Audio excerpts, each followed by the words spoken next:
वंदे तु सौवसिद्धे व्योमचलमणो गतिं पते मोक्षामि समयपाहुणो शुद्ध केवली नमः समय साराय स्वानुभूत्या चकासते चित्त स्वभाव भावाय सर्वभावान्तरे मंगलम भगवान वीरो मंगलम गौतमो गणी मंगलम कुंद कुंदाद्यो जैन धर्मो मंगल जैन धर्मो मंगल सर्वमंगल मांगल्यम सर्वकल्याणकारकम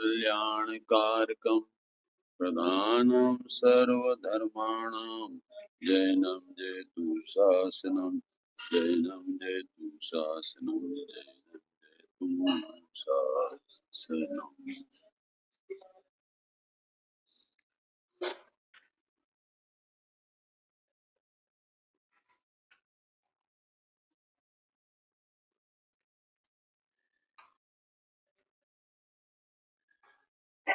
समय सार नामक परम अध्यात्म परमागम आचार्य कुंकुम देव ने हम सबके कल्याण हित के लिए करुणा पूर्वक उन्होंने समय सार की रचना की है।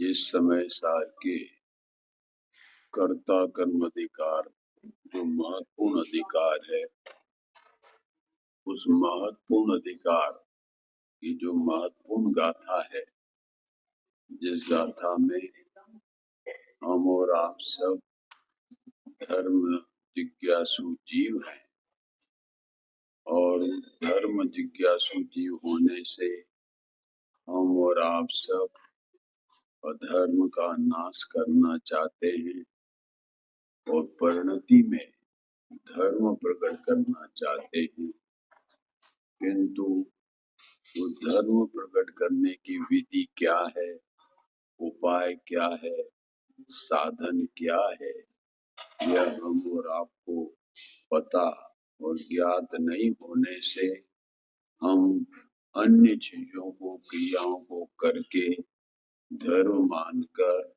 हम समझते हैं कि हम धर्म में चल रहे हैं, किंतु वो उनका भ्रम है। क्यों भ्रम है? कि जो अंदर में धर्म होवे उसके साथ में अविनाभाव संबंध शांति भी होती है, आनंद भी आता है। यदि हमें आत्मा का तीव्र आनंद नहीं आया हो तो समझना कि हमारे जो व्यवहार धर्म की क्रियाएं हैं, वे धर्म की क्रियाएं हमें आत्म शांति प्राप्त नहीं करा रही है, किंतु आत्म शांति प्राप्त करने का उपाय गाथा त्योत्तर में आचार्य कुंकुम देव हम और आपको दर्शा रहे हैं। यदि आत्मा का अनुभव करना हो तो उसके लिए संपूर्ण जैन दर्शन का एक ही नारा है, एक ही मंत्र हम और आपको प्रस्तुत किया है कि स्व पर का भेद ज्ञान करो, जिसको दूसरी भाषा में कहें कि आत्मानुभूति करो, तीसरी भाषा में कहें तो स्वानुभूति करो, चौथी भाषा में कहें कि आत्मा का स्व संवेदन करो। यही धर्म की उत्पत्ति का ही उपाय है। और दिगंबर जैन शासन में भगवान महावीर से लेकर चतुर्थ गुणस्थान वाले सम्यक दृष्टि ज्ञानी धर्मात्मा की बस एक ही देशना है और उस देशना में एक ही प्रकार का उपाय है, अन्य प्रकार के उपाय आए नहीं हैं। एक ही उपाय को अनेक प्रकार से जिनागम में कहने का आचार्यों ने कथन शैली अलग हो सकती है, किंतु सबकी विधि एक ही है।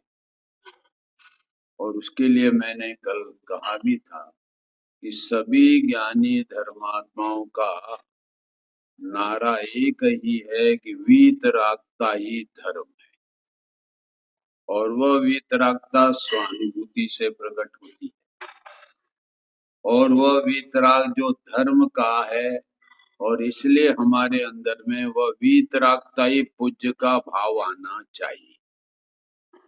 इसके अतिरिक्त रागी द्वेषी देवियों को या रागी द्वेषी जिनवाणी को पूजने का भाव सपन में भी नहीं आना चाहिए। ये जागते में तो आना ही नहीं चाहिए, किंतु सपने में भी हमें रागी द्वेषी व्यक्तियों के प्रति, राग में धर्म मनाने वाले मानने वालों के प्रति हमें स्वप्न में भी यह नहीं आना चाहिए कि ये हमारा कोई उपकार करेंगे और हमें यह धर्म का सच्चा स्वरूप बताएंगे। एकमात्र इसलिए टोडरमल जी साहब ने मोक्ष मार्ग प्रकाशक में सबसे पहले पंच परमेष्टि का स्वरूप बताया, और उसमें वह यह भी बताया कि ये पंच परमेष्टि सब वितरा विज्ञान सहित है। और ये पंच परमेष्टि किसके कारण पूज्य है? बोले वितरा विज्ञानता के कारण पूज्य है। और किसी कारण ये हमारे पंच परमेष्टि अनंत सिद्ध आचार उपाध्याय और साधु यदि हम और आपको पूज्य हैं, हमारे लिए वंदनीय है, हमारे श्रद्धा के श्रद्धेय हैं, तो एकमात्र उन्होंने अपने परिणति में जो वीतराग विज्ञानता प्राप्त की है, माने वीतरागता माने राग रहित सम्यक चारित्रपना, और विज्ञान माने सम्यक दर्शन ज्ञान पूर्वक सम्यक ज्ञान की प्राप्ति होना। ऐसा उन्होंने संपूर्ण सम्यक दर्शन ज्ञान चारित्र पर्याय में अपनी भूमिका अनुसार प्राप्त कर लिया है, इसलिए वह एकमात्र हमारे लिए वंदनीय है। और उन्होंने जो मार्ग दर्शाया है वही मार्ग हमारे लिए शिरोधारी है।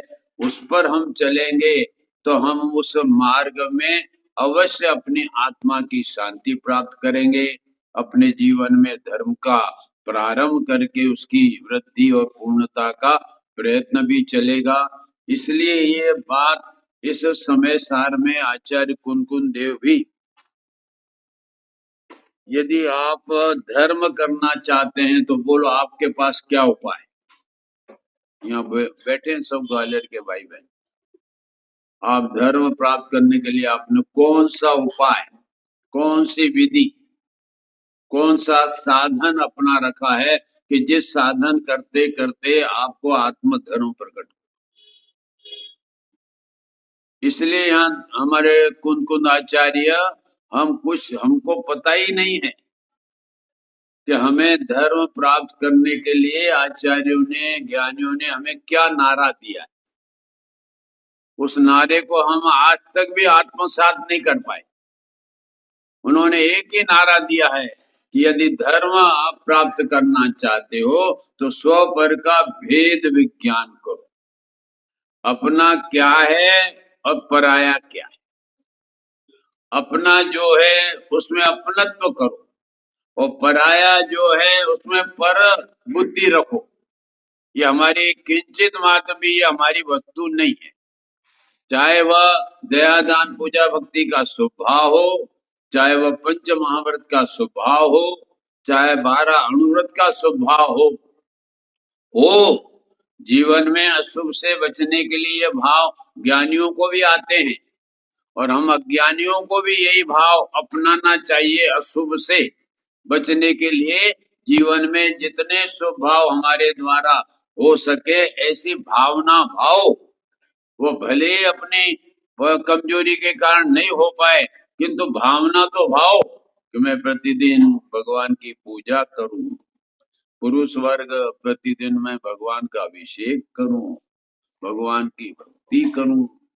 ऐसे भाव अंदर में आप संजो, भले आप नहीं कर पा रहे हो, अगर वो नहीं हो रहा है हमारे पुरुष वर्ग में तो उसका खेद आपको अंदर में आना चाहिए। कि अरे आज का दिन कैसे गया, ये भगवान, ये हाथ स्पर्श भगवान को नहीं किए तो ये पवित्र नहीं बने, आज ये गंदे के गंदे रह गए। आज भगवान को हमने अपने नैनों से नहीं देखा तो ये नयन अपवित्र है।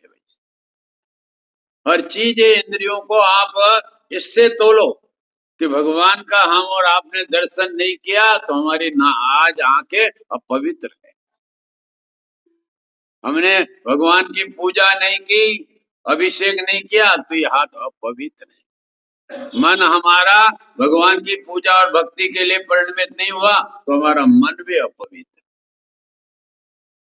ऐसा अंदर में आप लोग ये विचार करते रहो तो एक न एक दिन आपकी यह भावना सार्थक हो जाएगी। आप भगवान का अभिषेक करने पधारेंगे, भगवान की पूजा करने पधारेंगे, शाम को भगवान की भक्ति करने पधारेंगे। ये सब आपके जीवन में होगा क्योंकि तो आपकी भावना ही नहीं है। आपकी व्यापार में, व्यवहार में तो, लौकिक में तो भावना होती है कि मुझे तो अपना अनिल जैसा, अंबानी जैसा बनना। नहीं बन पाते तो उसका थोड़ा अंश तो बढ़ पाते हैं। जो डॉक्टर में लघु डॉक्टर होता है वो भावना भाता है कि मुझे इतना बड़ा डॉक्टर बनना है, तो कुछ समय लग जाता है क्योंकि तो भावना है तो वह एक न एक दिन सफल होती है। तो इसी प्रकार से हम और आप सबको भी अपने जीवन में अशुभ से बचने के लिए ये भाव संजोते रहना चाहिए। और वह भाव नहीं होते हैं तो हम तो ग्रस्त हैं, श्रावक हैं और हमारा सठ कारक ही नहीं हमारे जीवन में हो रहा है। अब ये कार्य नहीं हो रहा है तो इस कार्य को छोड़कर हम शुद्ध भाव में जाएंगे कहां से? तो ये भाव होना चाहिए, सबको संजोना चाहिए, खेद वर्तना चाहिए। अरे लौकिक में तो तुम कितने बार खेद वर्तते हो कि अरे ये नहीं हुआ तो खेद हो जाता है। आज ये भाव, ये कार्य करना था और नहीं हुआ तो उसका खेद वर्तता है। बोलो। और धर्म में अरे ठीक है, आज नहीं तो कल कर लेंगे, कल नहीं तो परसों कर लेंगे भगवान का दर्शन। भगवान कहाँ जाते? बोलो हरिचंद, वो तो बैठे। हाँ हाँ, पूजा करने का कुछ होता नहीं है तो पूजा करने का पूजा करने से अंतर की पूजा का भाव आता है, समझे? ये भगवान के जैसे अंदर में अंतर्मुख होने का भाव आता है। भगवान का दर्शन करने से, भगवान की पूजा करने से वो प्रेरणात्मक है। हमारा परिवार में कोई पत्नी, पुरुष और कोई माता पिता ऐसे प्रेरणात्मक नहीं जो अंतर्मुख होने की प्रेरणा दे सके। वो तो पाप करने की प्रेरणा देंगे परिवार के सदस्य। एकमात्र ये जिन मंदिर है और उसमें जिनेंद्र भगवान है, वही हमें अंतर्मुख होने की प्रेरणा दे सकते हैं। और जगत में कोई, विश्व में कोई ऐसा नहीं है प्रधानमंत्री, मुख्यमंत्री और कोई कलेक्टर जो हमें अंतर्मुख होने की प्रेरणा दे सके। यही हमारा कलेक्टर है जिनेंद्र भगवान, यही हमारा प्रधानमंत्री है, यही हमारा मुख्यमंत्री है जो हमें प्रेरणा देता है कि तुम मेरे पास आओ, मैं तुम्हें तुम्हारे जैसा बना दूं। भक्तामृत को 10वां श्लोक तो यही तो कहता है। कल पंडित जी ने लिया भी था कि हमारा 10वां, नाट्यम भूत अद्भुतम भुवन भूषण भूतनाथ, वो 10वां। अरे भगवान, हमारे गुरु तो ऐसे होते हैं दिगंबरों के, जो उनके समान बनने की सदा भावना शिष्य के प्रति रहती है कि हमारे जैसे बनो तो सुखी हो गए। और हमारे बिना यदि तुम कितने भी करोड़पति हो जाओ, कितने भी अरबपति हो जाओ, जीवन में तुम्हें सुख और शांति नहीं मिलेगी। तो इसलिए यहाँ पर भी हम और आप सबको, जो शिष्य का प्रश्न था कि यह आत्मा आश्रव से कैसे निवृत्त होवे, कैसे मुक्त होवे, वो विधि शिष्य का कहता है कि वो विधि मैं जानता नहीं हूँ। ऐसी सरलता तो लाओ। ये देखो कौन कौन आचार्य के जमाने के शिष्य की कितनी सरलता। तो भगवान मैं नहीं जानता, इतना जान पाया हूं कि आश्रव दुख के कारण, पुण्य पाप के भाव, मिथ्यात्वादी के भाव दुख के कारण है, क्योंकि उसका मुझे अनुभव है और वह अनुभव दुख का हो रहा है। अब मैं उस दुख से थक चुका, उस पीड़ा से अब मैं पीड़ित नहीं होना चाहता मेरे आत्मा, ऐसा उसके हृदय में ये परिणाम चल रहा है। तब वह गुरु के पास आता है, महाराज मैं आपके पास इसलिए आया हूं कि मेरी पीड़ा आप हरण करो। और मेरी पीड़ा कोई परिवार नहीं है, कोई समाज नहीं है, कोई शरीर का रोग नहीं है। मेरी पीड़ा है कि अपने को भूलकर पर में मैं अपना उपयोग लगाता हूँ, स्त्री कुटुंब आदि की ओर लगाता हूँ तो मुझे पाप भाव होते हैं, देव सद्गुरु की ओर लगाता हूँ तो पुण्य भाव होते हैं, किंतु दोनों भाव से मैं पीड़ित, और ये पीड़ा से मैं मुक्त होना चाहता हूँ। जगत में तो जो माता बहनों को पीड़ा होती है ना, ज्यादा पीड़े होते, भगवान उठा ले, क्यों? वो फुर्सत में क्या जो तेरे को उठा ले? तूने उदय किया है, कार्य किया तो भोग। अरे ऐसे प्रतिज्ञा करना कि अब मैं ऐसा कार्य नहीं करूंगा जो इस प्रकार भोगना पड़े, वो तो प्रतिज्ञा करती नहीं, वो तो हमारे भाई करते नहीं, भगवान उठा ले। जैसे वहां सीट खाली पड़ी, अरे कोई सीट खाली पड़ी नहीं भाई जी। और ना ये मत समझना कि हम कुछ भी करेंगे और हमें माँ ऊपर में मासी बात संभाल लेगी। तुमने जीवन भर जैसे आरंभ के, परिग्रह के, विषय कसाय के परिणाम किए हैं, उसका फल अवश्य आएगा। इसलिए अभी भी चेत जाओ। ये दौलत राम जी कहते दौल समझ सुन चेत सियान, अभी चेत जाओ। पूर्व में जो हो गया हो गया, अब इतना जोरदार पुण्य का कार्य करो, स्वानुभूति का कार्य करो, वो सब संक्रमण हो जाएंगे पूर्व के सब पाप। करो तो सही, ये जैन दर्शन में ये विधि है।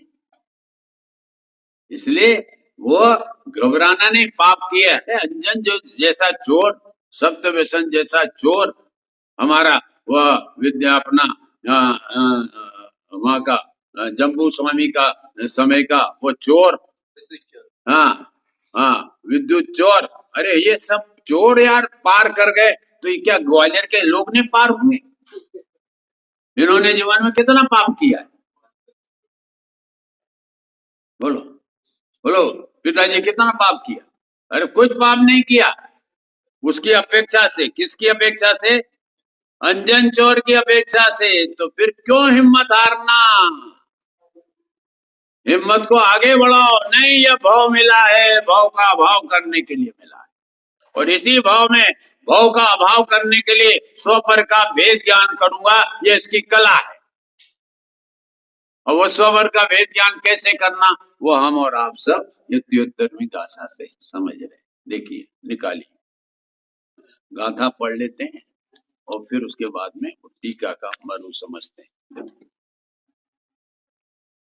अहमिक्को खलु शोधो निम्मो ज्ञान दर्शन समग्गो तम्मीटितो तच्चित्तो सवेदखयं रेणिमि महेक सुदमम त्वयि न ज्ञान दर्शन पूर्ण हूँ, इसमें रहूं स्थित लीन, इसमें शीघ्र ये सब क्षय। कितने मार्मिक एक एक शब्द है भैया इस गाथा में, जो हम और आपको इस धरातल से ऊपर उठा दे। हम तो अपने आपको धरातल में इसलिए धसाते जा रहे हैं कि मैं तो अनेक रूप वाला हूं, मैं तो ममत्व वाला हूं, मैं तो अशुद्ध हूं, मैं तो खाली हूं, इसलिए धरती में धसा जा रहा है।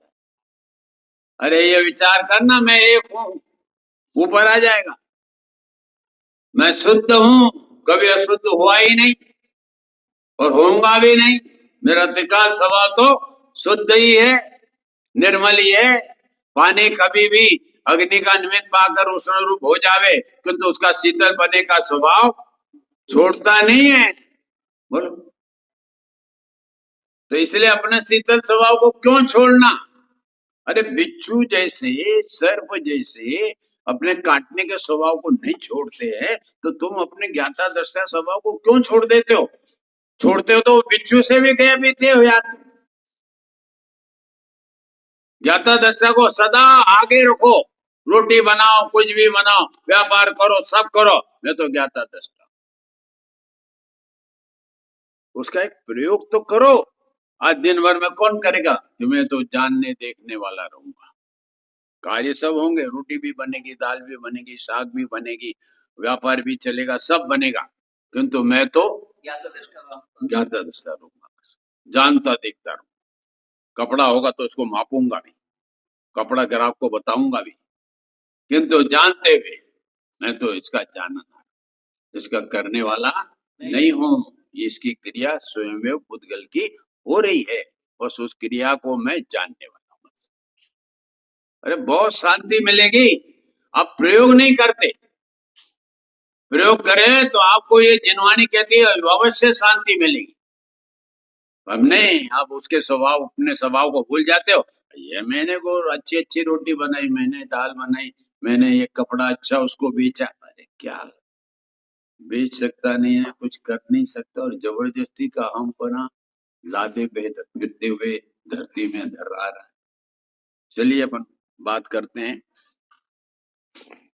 टीका से। देखो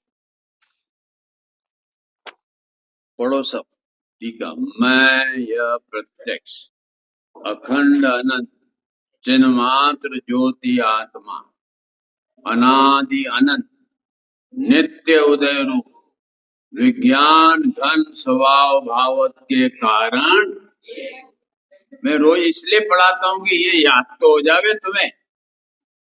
नहीं तो पंडित 25 दिन से एक ही गाथा की एक ही लाइन रटा रहा है और याद तक नहीं हुई। अरे चंदी इसको और दूसरा सूझता ही नहीं आगे बढ़ने का। हाँ, एक में सब कुछ है मेरा पिताजी। जहाँ एक है वहाँ आनंद है, जहाँ अनेक है वहाँ बर्तन बजते हैं खलबलाहट। एक है वहाँ शुद्धता है, बस एक में ही सब है। किंतु एक कोई अपने को भूले हो, अहम एक को, मैं तो एक हूँ। कितना जोरदार शब्द है वो। अजय जी जरा इसकी 2-4 बार थोड़े कुम्हारी ले लिया करो। अहम एक को खलु शुद्धो निम्मवो ज्ञान दर्शन। अरे फूल जाएगा ये, छाती 36 आंख की हो जाएगी लाला। हाँ क्या भाई साहब इससे अभी तुम जिसको मानकर धरातल में धसते जा रहे हो ना, ये याद है ना 36 आंख। ओ मैं एक हूँ और शुद्ध हूँ, अनादि से आज तक कभी अशुद्ध हुआ ही नहीं। और ममता करना मेरा कार्य नहीं है, मैं तो निर्ममत्व स्वभाव वाला हूँ। और मैं रुपए पैसे वाला भंडार वाला नहीं हूँ। नवीन जी किससे हूँ? ज्ञान दर्शन का भंडार है। कितना अजब बात है, आचार्य ने ये शब्द डाले यहाँ। ये भगवती शब्द है, भगवती। इसमें हम और आप सब ने मैं यह प्रत्यक्ष अखंड अनंत और अब चिन्मात्र ज्योति आत्मा और दूसरा है अनादि अनंत। मैंने इन दोनों शब्दों के लिए आपके सामने प्रस्तुत किया था कि ये 2 थर्मामीटर हम और आपको आचार्य ने दिए। एक कौन सा थर्मामीटर? चिन्मात्र ज्योति। क्यों दिया? ये इसलिए दिया कि हम और आप अनादि से अपनी आत्मा को छोड़कर शरीर आदि पर पदार्थों में अपनत्व करते आ रहे, उनमें अहमपना करते आ रहे, उनको ही अपना सर्वस्व मानते आ रहे हैं। इसके अतिरिक्त और कोई है ही नहीं, ऐसा उनको लगता ही नहीं। तो वह बुद्धि को उत्थापना करके आप में ये स्थापना कराना चाहते हैं कि आप चिन्ह मात्र ज्योति हो। कोई लड़के लड़की वाले हो नहीं, परिवार वाले हो नहीं, तुम कुछ देश वाले हो नहीं, कुछ नहीं। तुम कौन हो? चिन्ह मात्र ज्योति। क्योंकि क्योंकि हम और आपने पर पदार्थ में अपनत्व कर रखा है, इसलिए वह पर पदार्थ में हमारा चिन्ह मात्र ज्योति बना नहीं है। हमारा ज्ञान दर्शन उनमें पाया ही नहीं जाता। जिनमें हमारा ज्ञान दर्शन नहीं पाया जाता, तुम भले आदमी उसको अपने मानते क्यों? अच्छा, आचार्य को यह करुणा आती, जो तुम्हारी चीज ही नहीं है। रुपया पैसा तुम्हारी चीज है, तुम वो पुद्गल के स्वामी बनोगे तो तुमको पुद्गल बनना पड़ेगा। बोलो, भैंस का स्वामी कौन होता है? भैंसा। बोलो नवीन जी, भैंस का स्वामी कौन होता है? भैंसा। ऐसा पुद्गल का स्वामी कौन होगा? पुद्गल। बोलो, बनोगे पुद्गल? नहीं नहीं, पुद्गल तो नहीं बनना चाहते। वो पुद्गल जैसा हम बना करना चाहते, मम बना करना चाहते, कर्तृत्व बना करना चाहते, भोक्तृत्व बना करना चाहते, वो बनना नहीं चाहते पुद्गल। मान्यता में तो अनादि से आप बने ही हो पुद्गल। अभिप्राय में तुम्हें पुद्गल ही प्यारा लग रहा है, शरीर आदि पैसा आदि। तुम्हें अपना आज तक चिन्मात्र ज्योति प्यारा लगा ही नहीं कि मैं चिन्मात्र ज्योति, आज तक नहीं लगा। इसलिए यहाँ पर जितने भी जगत में पर पदार्थ हैं, 6 द्रव्य हैं, 7 तत्व हैं, सब 9 पदार्थ हैं, 5 अस्तिकाएं हैं, ये जितने भी पर पदार्थ की बात है, पर्याय की बात तो अनादि अनंत में बताऊंगा कि आत्मा को छोड़कर शरीर आदि से लेकर जितने भी पर पदार्थ हैं, उनसे भेद ज्ञान करने के लिए कि वह तू नहीं है, तू तो चिन्ह मात्र ज्योति।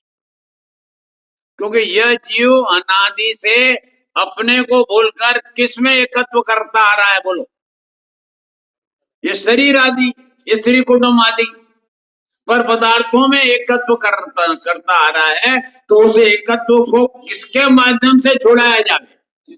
हमारे शरीर में रोग है अपने, उसका हार्ट का, तो डॉक्टर उसको वो रोग को देने के लिए वह दवा देता है कि यही हार्ट की है, ये दवा लोगे तो तुम्हारा हार्ट का रोग नहीं होगा। तो ऐसे हम और आपको अनादि से रोग है, पर द्रव्य में हम पना करने का, पर द्रव्य में मम पना करने का, पर द्रव्य में कर्तृत्व करने का, पर द्रव्य में भोक्तृत्व का, ये रोग है हमारे में। तो उस रोग को दूर करने के लिए हरिश्चंद्र जी क्या थर्मामीटर दिया? चिन्ह मात्र।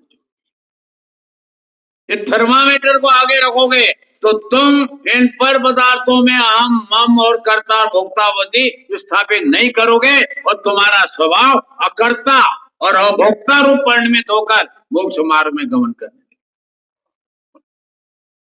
कितनी सुंदर बात। हम और आपके हित और कल्याण के लिए आचार्य कहते हैं, कहते क्या तुम हो ऐसे ही, कोई अलग से थोपते नहीं है कि तुम ज्ञाता दृष्टा हो। अरे तुम्हारा तो स्वभाव है, वो स्वभाव को भूले हुए हो, उस स्वभाव को तुम्हें याद दिला रहे हैं। तो वह गुरु महाराज का कितना उपकार मानना चाहिए। अरे कोई गरीब को 1000 मांगता और दे दिया ना, तो वह गुरु वह सेठ का जीवन भर उपकार मानता है, किंतु ये गुरुओं का तुम एक क्षण भी उपकार नहीं मानते। कितने निष्ठल्ले हो। इसलिए तो दौलत राम जी को, टोडरमल जी को बोलना है कि ये दुष्ट चित है, ये जीव तेरी चीज समझेंगे ही नहीं। भले ये तीर्थंकर के समोषण में भी चला जाए तो भी वहां पर गो का धतुरा ही सामने रखेगा, उसको छोड़ेगा ही नहीं ये जीव। इतना ढीठ हो गया। बोलो ग्वालियर वाले इतने ढीठ नहीं है, ये तो और कोई की बात की होगी टोडरमल जी ने, तुम्हारी थोड़ी बात की। ग्वालियर वाले तो बहुत सज्जन है। हाँ जी, क्या हरीश सिंह, हाँ, ये तो सब प्राणी मात्र की है। जिसको अपना कल्याण करना हो तो ये गुरु महाराज की बात सुनो। कुंद आचार्य गुरु करुणाधारी और करुणा बरसा रहे हैं हम और आप पर कि तू चिन्मात्र ज्योति है, थर्मामीटर को आगे रखेगा तो तेरे किसी भी पर पदार्थ में तेरी एकत्व बुद्धि नहीं होगी। जिनागम जितना है ना, उसमें 8 प्रकार का भेद ज्ञान बताया। पहले प्रकार का तो भेद ज्ञान, आत्मा को छोड़कर जितने भी पर पदार्थ हैं, उन पर पदार्थों से चिन्मात्र ज्योति से हम भेद ज्ञान कर सकते, क्योंकि उन पर पदार्थों में मेरा ज्ञान दर्शन पाया नहीं जाता। उसके बाद में आगे चलते हैं, औदारिक शरीर, कारमण शरीर, तेजस शरीर। बोले ये आत्मा का हिस्सा है, आत्मा का अंश है कि आत्मा से पृथक अंश है? यह आत्मा से पृथक है औदारिक शरीर। हरिचंद जी, औदारिक शरीर कैसा है?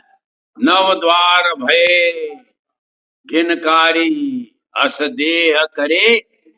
देखो ये दौलत राम जी ने कहा, फिर भी यादी कर रहे हैं। हाँ, मेरा शरीर गोरा नारा अष्टपद, अरे मर जाएगा। तेरा शरीर कहां से आ गया? और जिसमें 9 द्वार बन रहे हैं, गंदगी, और उसको यारी कर रहा है भला आदमी। बोलो, कोई नाक ये पोंछ कर कोई रुमाल दे दे, अरे नहीं नहीं भाई साहब ये रखो अलग, तुम्हारा रखो। क्या भाई साहब बोल, पास लगता है? अरे भाई साहब वो कपड़ा बहुत अच्छा, वो उसमें डुबोकर और सुखाया है, और उसने एक क्षण पहना और कहा आप पहन लो। अरे नहीं नहीं भाई साहब, कितना राजन जी, एक खाली पहना और कहता नहीं नहीं अब नहीं पहनूंगा, अशुद्ध हो गया, उसको अशुद्ध मानता है। और तेरा शरीर अशुद्ध का पिंड, सब जगह से, नाकों से, सबसे द्वार क्या बह रही है? गंदगी। यारी यारी, मैं शरीर बहुत, देखो भाई साहब इतने साल हो गए किंतु मैंने दवाई नहीं ली, मैंने मौलिश नहीं कराई, क्या मैंने कोई जांच नहीं करे, इतना शरीर मेरा ऐसा वो स्वस्थ है। और ये 9 द्वार भर रहे हैं, तो ये काहे का? ये स्वस्थ है कि गंदा है? अरे गंदा, ये रोग का घर है। हमारे वो गुरुदेव कहते थे ये इसके शरीर में कितने रोग हैं, तो एक कहीं आधार उनको मिला होगा, 5,66,666 इतने रोग हैं इस शरीर। 5 लाख बोल, ये तो कोई कोई रोग प्रकट होते हैं ना, तब पता चलता है कि ये रोग हुआ। तुम्हें हार्ट का थोड़ा वो अटैक आवे ना, अरे हार्ट कैंसर का कुछ हुए, बहुत दिनों के बाद पता लगता है कि अरे यार कैंसर हो गया, डॉक्टर के। नहीं तो ये तो रोग का ही घर है, तो क्यों यारी कर रहा है? तो इसलिए औदारिक शरीर, तेजस शरीर, अंदर में ये शरीर का जो तेज है ना, ये तेजस शरीर के कारण है। और समय समय कर्मों का बंद हो रहा है, वो कर्मों का कारण शरीर का कार्य, जो हमारे मोह राग द्वेष होते हैं, और उस मोह राग द्वेष से हमारे अंदर में जो कर्म का बंद होता है, वो कारण शरीर है। हम तीनों को क्या मान रहे हैं? अपना। तो उस औदारिक शरीर, कारमान शरीर और इन शरीरों से भेद ज्ञान करने के लिए आचार्य ने हमें यह चिन्मात्र ज्योति का थर्मामीटर दिया है, लगा देना, कि बोले उसमें चिन्मात्र ज्योति शरीर आदि में नहीं पाया जाता, इसलिए वह मेरी चीज नहीं, उन सब से अलग था। अब आगे बढ़े कि हमारे अंदर में जो शुभाशुभ भाव होते हैं, जो विभाव भाव है, और ये आत्मा के लक्ष्य से नहीं होते, और आत्मा के लक्ष्य नहीं होते तो हमारे जो हैं अशुभ भाव, वो 5 इंद्रिय और विषय के लक्ष्य होते हैं, वो अशुभ भाव, और देव शास्त्र गुरु के लक्ष्य होते हैं वो शुभ भाव, किंतु हमारे आत्मा के लक्ष्य नहीं होते हैं। किंतु उन उन शुभाशुभ भावों को भी जिनवाणी में एक अपेक्षा से पुद्गल का है। ये पुद्गल है। कौन से भाव? शुभाशुभ भाव और अशुभ भाव, पुण्य पाप भाव और पाप भाव, दोनों भाव क्या हैं? पुद्गल हैं। ऐसा क्यों कहा? क्योंकि वह स्वयं नहीं जानते और पर को भी नहीं जानते। तो इसलिए जो स्व को भी नहीं जाने, पर को भी नहीं जाने, तो ये इसके समान हुए। भले आत्मा की परिणति में हुए हैं, क्योंकि तो आत्मा की परिणति में आचार्यों ने एक अपेक्षा से उन्हें जो जिसका लक्ष्य करे उसका कह देते हैं। जैसे लौकिक में भी है, यदि पति पत्नी का पक्ष करे तो लोग वाले, अरे ये तो पत्नी का पक्ष वाला है, ये क्या सोचेगा? कुछ नहीं सोचेगा, इससे कुछ नहीं होगा। पिताजी सुना कि नहीं? हाँ, क्या राजेश जी, आपको तो नहीं किसी ने कहा नहीं होगा। सोच लो, कोई पत्नी का पक्ष करे और पत्नी से कोई विवेक की बात पूछे तो ये नहीं बता सकती, ये तो पति का पक्ष का है।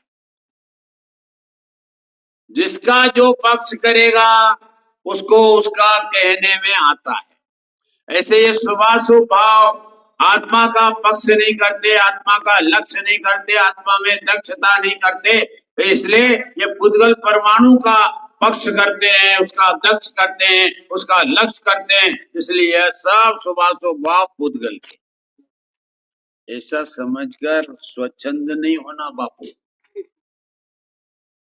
ये पुण्य पाप भाव हमारी परिणति में हमारे दोष से होते हैं। जहां पर हमें परिणाम की बात बताना हो और दोष की बात बताना हो तो तब आचार्य कहेंगे कि ये पुद्गल का दोष नहीं है, ये तो तेरे को पुद्गल का इसलिए कहा था कि वहां से लक्ष्य हटाकर आत्मा का लक्ष्य करेगा तो ये शुभाशुभ भाव नहीं होंगे और शुद्ध भाव होंगे। और वही धर्म की शुरुआत है। वो तो उसका लक्ष्य छुड़ाने के लिए तुझे कहा था, किंतु तू वह शुभाशुभ भाव पर का दोष समझकर अपना दोष नहीं समझेगा तो स्वच्छंद हो जाएगा, मर जाएगा। क्या पाप भाव तो पुद्गल के करो, खूब मर जाएगा। तेरा ही दोष है, ये हमारा दोष है और ये हमारे द्वारा किया हुआ है और हमारे द्वारा किया होने से हमारे द्वारा ही नाश होगा स्वभाव के लक्ष्य से। ये शिक्षा आचार्य ये दवा भी देते हैं, जैसा रोग हो वैसा दवा देंगे। तुमको इस प्रकार का स्वच्छंद का रोग नहीं है तो फिर वैसी दवा देंगे। जगत के पास हमारे जो आचार्य हैं वो भी एक सुंदर वैद्य है, पवित्र वैद्य, जिसको जैसा रोग देखकर वैसी दवा देते हैं और उस दवा को वो ग्रहण करता है तो स्वस्थ होता है। तो तीसरा, कितने भेद के लिए, एक तो हमारे जगत के सब पदार्थों से भेद ज्ञान करने के लिए, क्योंकि वे हमारी आत्मा की अपेक्षा से पर है, तो उसके भेद ज्ञान करने के लिए हमें चिन्ह मात्र ज्योति का वह हमारे वो दिया। दूसरा, हमारे औदारिक शरीर कारमान और तेजस शरण से भेद ज्ञान करने के लिए हमारे को चिन्ह मात्र ज्योति का थर्मामीटर दिया। अब हमारे अंदर में परिणति में पर के लक्ष्य से शुभाशुभ भाव होते हैं, तो वह शुभाशुभ भाव में चैतन्यपना नहीं है, क्योंकि शुभाशुभ भाव स्वयं को नहीं जानते और पर को भी नहीं जानते हैं, इसलिए वे अचेत अवस्था वाले होते हैं। इसलिए वह चीज भी मेरी नहीं है, क्योंकि मैं तो चेत स्वभाव वाला हूँ, जानने देखने वाला हूँ। वो मेरी चीज है, इसलिए वह भी मेरी चीज है। अब आगे बढ़ते हैं। हमारे आत्मा के आश्रय से शुभाशुभ भाव भी उत्पन्न होते हैं। हमारे आत्मा के आश्रय से शुभाशुभ भाव का अभाव करके निर्मल सम्यक दर्शन ज्ञान चारित्र भी प्रकट होता है। तो वह जरूर वह हमारे परिणाम में से हमारे आत्मा के आश्रय से हुए हैं, किंतु उनका परिणाम जो है, उस परिणाम सम्यक दर्शन ज्ञान चाहिए के परिणाम से भी हमारा आत्मा का आश्रय होकर हमारे में धर्म नहीं होता है, क्योंकि वो पर्याय है। पर्याय का आश्रय करेंगे तो हमारी परिणति में वो पर्याय रूपी राग परिणाम परिणाम होगा, धर्म परिणाम नहीं होगा। धर्म परिणाम तो हमारे द्रव्य स्वभाव के आश्रय से होगा। इसलिए हमारे वह निर्विकार भाव भी वह हमारी चीज नहीं है, क्योंकि वह एक समय की है। और मेरा स्वभाव जो है वह चित स्वभाव है, वह अनादि अनंत रहने वाला ऐसा। और हमारे अंदर में जो ये आत्मा को आत्मा है और उसमें अनंत गुण है, और उन अनंत गुणों का भी हम विचार करते हैं, भेद रूप विचार करते हैं। वो विकल्प है, तो वह विकल्प भी मेरी चीज नहीं है। उससे भी भिन्नता के लिए मेरी चीज तो चिन्मात्र ज्योति है, ऐसा यह उन्होंने यह मंत्र दिया है। ऐसा मेरा आत्मा अभेद है, इस प्रकार का भी विकल्प करता रहेगा तो भी उसे अपने अभेद स्वरूप आत्मा की प्राप्ति नहीं होगी। मेरा स्वरूप तो भेदा भेद है, भेद भी है अभेद भी है, ऐसे भी विकल्प करता रहेगा तो उस विकल्पों में चिन्ह मात्र ज्योति नहीं होने से वो मेरा भी आत्मा नहीं है। तो इसमें 9 प्रकार से जगत के पदार्थों से ये चिन्ह मात्र ज्योति के माध्यम से हम भेद ज्ञान कर सकते हैं, और अपना अपनत्व और ममत्व जो पर पदार्थों में वह छाया हुआ है उसका अभाव होकर हमारी परिणति आत्मा के सन्मुख होकर सम्यक दर्शन ज्ञान चाहे पे परिणमित होकर और हमारे में आश्रय से निवृत्ति हो सकती है। इस प्रकार से टाइम हो गया, बहुत हो गया। ये चिन्ह मात्र ज्योति के माध्यम से अपने पर पदार्थों से भेद ज्ञान करने के लिए अपने को मंत्र मिला है। अब पर्यायों से भेद ज्ञान करने के लिए, क्योंकि 2 ही चीजों में यह अहमपना करता है, या तो पर पदार्थ में अहमपना करेगा या पर्याय में अहमपना। ये पर्याय में कैसा अहमपना करता है और उससे कैसे पर्याय का अहमपना छूटे, उसकी चर्चा अपन कल करें।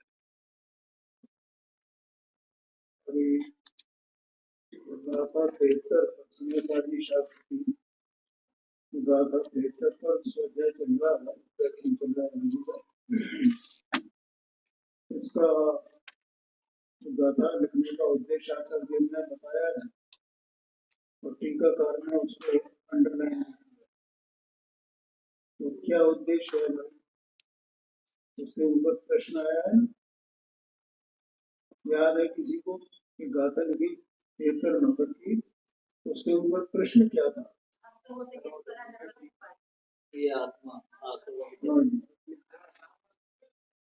अब ये देखना जरा, तो बहुत चर्चा हमने सुनी, ये बीच बीच में आती है, लेकिन हमारी मुख्यता किस बात पर रहनी चाहिए? अपना कोई दुश्मन है और दुश्मन से अपन मुक्त होना चाहते हैं, छोड़ना चाहते हैं, निवृत्त होना चाहते हैं, बचना चाहते हैं। हम तो दुश्मन कहाँ रहता है, उस शहर को तो याद करें, बहुत उसकी चर्चा करें, वो शहर ऐसा है, वो शहर ऐसा है, वो शहर। और दुश्मन जिस घर में रहता है वो घर की बहुत बड़ा सुंदर घर है या ऐसा घर है वैसा घर है, उसकी चर्चा करें। और दुश्मन की हमें याद ही नहीं आ रहा, जिससे हमें बचना है, तो बोलो हमारी उसकी चर्चा करना कितना साथ हो। भेद विज्ञान की बात है, ये आती है भेद विज्ञान, भेद विज्ञान के हिसाब से वो ठीक है, लेकिन एक बार दुश्मन की याद तो आनी चाहिए। तो बोलो कि इस चर्चा में दुश्मन की याद नहीं भाई जी ने मैंने की, क्यों भैया? कि अभी अंतर में आकर के क्या कौन दुश्मन है, अस्त्र क्या है, जिससे बचना है। दोनों को बराबर जानना है, मैं क्या हूँ और मेरा दुश्मन क्या है। अपन अपनी शक्ति को पहचानते कि नहीं पहचानते दुश्मन से बचने के लिए, और दुश्मन की शक्ति को भी जानते कि नहीं जानते। अभी हिंदुस्तान का किसी दूसरे देश से, चाहे चीन हो और चाहे वो पाकिस्तान हो जो पड़ोसी देश है, उनसे युद्ध हो, तो हम अपनी शक्ति को जानते कि नहीं जानते, हमारी शक्ति क्या है और क्या करना। और पाकिस्तान की शक्ति को भी उसकी क्या स्ट्रेटेजी है, उसको भी हम विचार में लेते हैं नहीं लेते, उसकी क्या रणनीति होगी, उसके हम हर तरह से उसका वो पता लगाने की कोशिश करते हैं। तो उसकी रणनीति को हम छूटा कैसे करेंगे और अपनी शक्ति को कैसे बढ़ाएंगे, दोनों बातें होती है। एक जो व्याख्यान होता है उसमें कोई दोष नहीं है, लेकिन ये केवल हंसने हंसाने के लिए नहीं, यह बहुत गंभीर बात है, ऐसा समझना। तो इसलिए वो दुश्मन कौन है भैया, वो आश्रम कौन है, हमारे, इससे मुझे मुक्त होना है। हाँ, अपन उसको कहते हैं मोह राग, कोई कहता है पुण्य पाप के भाव, कोई कहता है शुभाशुभ भाव, ये सब आश्रम भाव है। लेकिन उसके लिए आचार्य देव ने एक शब्द दिया, सबका सब मिलाकर जितना विकल्प है, इसमें जो कर्ता कर्म का है ना, इसमें है अंत में जो 7 कलष्टीय है उसका उपसंहार किया है, तो उसमें जो है वो 97 नंबर का कलश, उसमें लगा विकल्प का परम कर्ता, कर्ता कर्म विकल्प का परम कर्ता, तो जो विकल्प करने वाला है वो करता है। विकल्प कर्म के कर्म और विकल्प है वो कर्म है, कर्मों ने कार्य।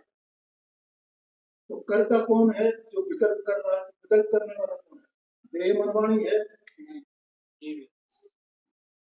तो स्त्री परिवार पुत्र कुटुंब रिश्ते नाते ये सब विकल्प करने वाले हैं। क्या ये विकल्प करने वाला शरीर में रहने वाला जो आत्मा है, वो आत्मा स्वयं अनाद से एक विकल्प कर रहा है, और इसका स्वभाव क्या है, विकल्प करने का इसका स्वभाव है क्या, इसका ये स्वभाव नहीं है। इसी विकल्प को आश्रम कहा, और चाहे ये पाप के भाव करे और चाहे पुण्य के शुभ भाव करे, ये सब क्या है, विकल्प। भाई जी ने बोला था में क्या मैं भेदा भेद स्वरूप हूँ, ऐसा माने ऐसा जाने, ये भी विकल्प है। और मैं अभेदा ही हूँ ऐसा माने तो, अच्छा मैं ज्ञाता दृष्टा हूँ ऐसा माने तो,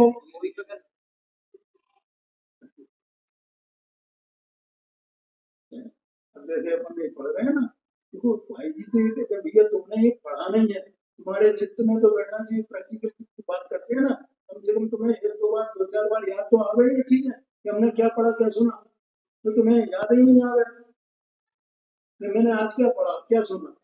मैं प्रत्यक्ष अखंड अनाद अनंत ऐसा उसमें आया कि नहीं है, चिन्मात्र ज्योति विज्ञान घन ज्ञान दर्शन विज्ञान घन स्वभाव भाव के कारण लाइन तो कम से कम याद होनी चाहिए, अपने को याद ही नहीं है।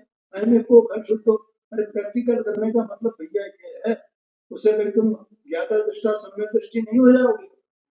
लेकिन ये तो वक्ताओं की ऐसी प्रेरणा लगती है, हमें वो दुनिया भर की तो यादें आती हैं, लेकिन एक बात याद नहीं,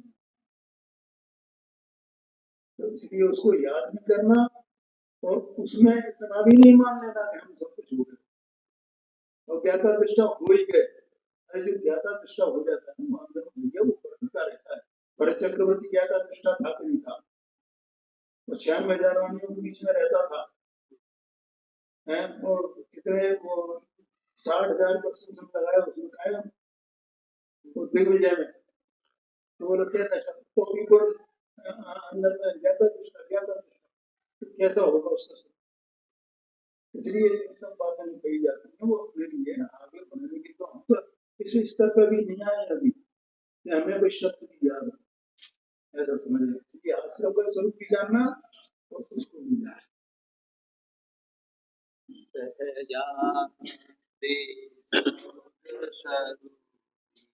अविनाशी